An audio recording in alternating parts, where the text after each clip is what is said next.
வேதனை இருக்கும் வந்த துன்பம் எதுவென்றாலும் வாடி நின்றால் ஓடுவதில்லை, வாடி நின்றால் ஓடுவதில்லை. எதையும் தாங்கும் இதயம் இருந்தால் இறுதி வரைக்கும் அமைதி இருக்கும்.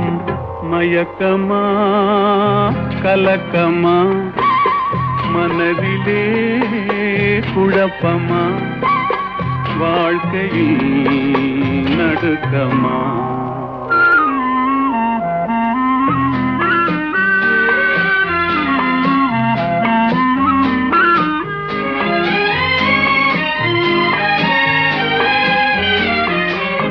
ஏழை மனதை மாளிகையாக்கி இரவும் பகலும் காவியம் பாடு.